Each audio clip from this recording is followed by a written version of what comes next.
రోజు దినపత్రికలలో ఫ్రంట్ పేజీల కోసం ఫ్రంట్ లైన్ వార్తల కోసం పనిచేస్తూ ఉంది ప్రభుత్వం తప్ప నిజంగా గ్రౌండ్ రియాలిటీలో ఏం జరుగుతలేదని ప్రజలు అనుకుంటున్నారు.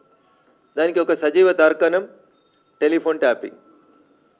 18 నెలలైంది టెలిఫోన్ ట్యాపింగ్ పంచాయతీ నడవబట్టి. దానికి ఒక సిట్ అని ఒకటి వేసినారు, స్పెషల్ ఇన్వెస్టిగేషన్ టీమ్ అని ఒకటి నడిపిస్తూ ఉన్నారు. ఏం నడుస్తుంది? ఏం చేస్తారు ముఖ్యమంత్రి గారు? అయ్యా ఇంటెలిజెన్స్ పోలీసులు జర గట్టిగానే ఉండ్రి. ఏం జరుగుతుంది? ఎప్పుడు స్టార్ట్ అయింది టెలిఫోన్ ట్యాపింగ్? బయటికి ఎప్పుడు వచ్చింది? ఏడ మొదలైంది పంచాయతీ? ఈ రాష్ట్రంలో దుబ్బాకలో ఉప ఎన్నిక జరిగినప్పుడు పంచాయతీ మొదలైంది. ఉప ఎన్నిక జరుగుతున్నప్పుడు పోలీసులు మా ఫోన్లు వింటుర్రని నేను రోజు అప్పుడున్నటువంటి డీజీపీ కంప్లైంట్లు పెట్టినాను. ఎంత దుర్మార్గంగా పనిచేస్తుంది మీ సిట్ అంటే అక్కడనే కనబడతా ఉంది. గాంధీ భవన్లో పనిచేసే వాళ్ళకి ఇస్తారు, కాంగ్రెస్ పార్టీ సోషల్ మీడియాలోకి ఇస్తుంది సిట్ నోటీసులు. వాళ్ళందరినీ విచారణ చేస్తున్నాం, స్టేట్మెంట్ రాస్తున్నామని చెప్తారు. దుబ్బాక ఉప ఎన్నికల్లో పైసలు పట్టుకున్నామని చెప్పి నా కుటుంబ సభ్యుల్ని, సంబంధం లేని వ్యక్తుల్ని టెలిఫోన్లు వినుకుంటూ హరాస్ చేసిరని రఘునందన్ రావు అప్పుడున్నటువంటి డీజీపీకి 10 సార్లు కంప్లైంట్ ఇచ్చిండు. ఎన్నికలు అప్పుడు ఇచ్చిండు, ఎన్నికలు అయిపోయినాక ఇచ్చిండు, ఎమ్మెల్యేగా గెలిచిన తర్వాత కూడా వచ్చి అప్పుడున్నటువంటి డీజీపీకి ఇచ్చిండు ఉత్తరం. ఆడపోయినాయి ఉత్తరాలు. స్పెషల్ ఇన్వెస్టిగేషన్ టీంకి చేరతలేవా? అప్పుడు ఉన్నటువంటి డీజీలు గారా చీఫ్ సెక్రటరీ గారిని పిలిచిర్రు, స్పెషల్ సెక్రటరీ గారిని పిలిచిర్రు. ప్రభుత్వం చెప్తే చేసినాం, ప్రభాకర్ రావుని పట్టుకొచ్చినాక అందరినీ పట్టుకొస్తాం. ఇంకెన్ని రోజులు జరుగుతారు మీరు? విచారణ పేరిట టైంపాస్ ఎన్ని రోజులు కావాలి సిట్కి, కాంగ్రెస్ పెద్దలకి? అరే మీ నిజాయితీ ఏంది అని అడుగుతున్నా నేను. ఎవరెవరినో పిలుస్తా ఉన్నారు సంబంధం లేని కాంగ్రెస్ నాయకుల్ని. 2020 నవంబర్లో దుబ్బాక ఉప ఎన్నిక జరిగింది. ఈ రాష్ట్ర రాజకీయాల్ని మలుపు తిప్పినటువంటి ఎన్నిక. మా మీద 24 కేసులు పెట్టిర్రు టీఆర్ఎస్ వాళ్ళు. మేము మాట్లాడతాం కదా, టెలిఫోన్ ట్యాపింగ్ బాధితుని నేను కదా. వీళ్ళని వదిలేసి పీసీసీ ప్రెసిడెంట్ గారిని పిలుచుకోండి. 23 ఎలక్షన్లప్పుడు ఏం జరిగింది? You want to make it the Panchayat between Congress and TRS.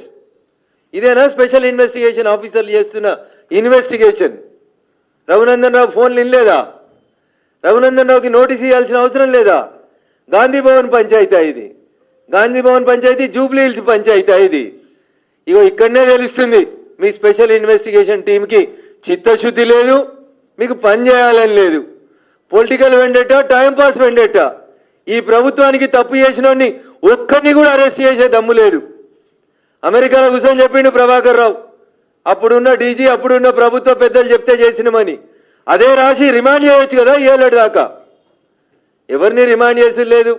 రోజు డైలీ సీరియల్ లాగా అవసరం ఉన్నప్పుడల్లా సిట్ ముందుకి పలానా ఆయన పోయిండు, పెద్ద సంచలనమైన వార్త లెక్క. కాబట్టి రాష్ట్ర ప్రభుత్వానికి చిత్తశుద్ధి లేదు.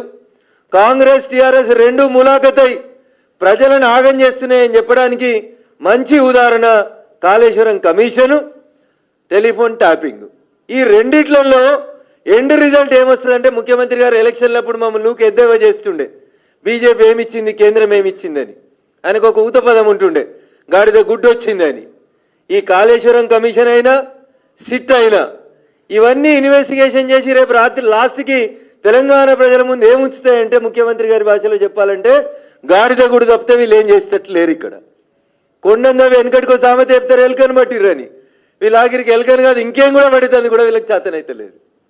నిజంగా మీ సిట్కి చిత్తశుద్ధి ఉంటే, సిట్లో పనిచేస్తున్న పోలీస్ ఆఫీసర్లకు చిత్తశుద్ధి ఉంటే ఎందుకు రిమాండ్లు జరుగుతలేవు? ప్రభాకర్ రావుని తెస్తాం, ఏ బొక్కలైనా వేస్తాం, ఏడున్నా పట్టుకొస్తామన్నారు. ఏమైంది ఇన్వెస్టిగేషన్? ఎప్పుడు జరుగుతుంది? 2023 ఎన్నికలప్పుడు మీ పంచాయతీ తెలుసుకుంటేందుకు సిట్ చెప్తున్నారు తప్పితే మేమిచ్చిన కంప్లైంట్లేవి. 2020 అక్టోబర్, నవంబర్, డిసెంబర్లో కూడా నేను గెలిచిన తర్వాత కూడా కంప్లైంట్లు ఇచ్చిన. ఏమి మరి డీజీ గారికి ఇచ్చిన కంప్లైంట్లు? మాకేం సంబంధం లేదు, మా మీదైన కేసులకు సంబంధం లేదు. అంటే ఇది ఒక నాటకం అన్నట్టు. ఇటు టీఆర్ఎస్ ఇటు కాంగ్రెస్ కలిపి ఆడుకున్నట్టు, నేను కొట్టినట్టు చేస్తాను, నువ్వు ఏడ్చినట్టు చేయని ఆడుకునే నాటకంగా తప్ప ఇంకొకటి చిత్తశుద్ధి లేదు. ఏ యాంపుల్ ఎవిడెన్స్? దుబ్బాక ఉప ఎన్నికలో పోలీసులు మా ఫోన్లు ఏ రోజు ఎవరు విన్నారు, ఇన్నదెవరు, ఏమేమి చేసిరనేది నేను చెప్పేందుకు సిద్ధంగా ఉన్నా. పిలిచే ధైర్యం సిట్కి ఎందుకు లేదు? అంటే మీరు you want to compromise the case. Political vendetta, నీకు నచ్చిన వాళ్ళని పిలిచి నచ్చినట్టు రాజకీయం చేసుకుంటా ఉన్నారు. కాంగ్రెస్కి కేసులలో చిత్తశుద్ధి లేదు, సిట్లో చిత్తశుద్ధి లేదు, కాళేశ్వరంలో చిత్తశుద్ధి లేదు. ఇందిరమ్మ ఇండ్ల మీద చిత్తశుద్ధి లేదు, రైతు భరోసా మీద చిత్తశుద్ధి లేదు. కేవలం ప్రచార ఆర్భాటాలు తప్ప ఇంకొకటి లేనటువంటి పార్టీ కాంగ్రెస్ పార్టీ.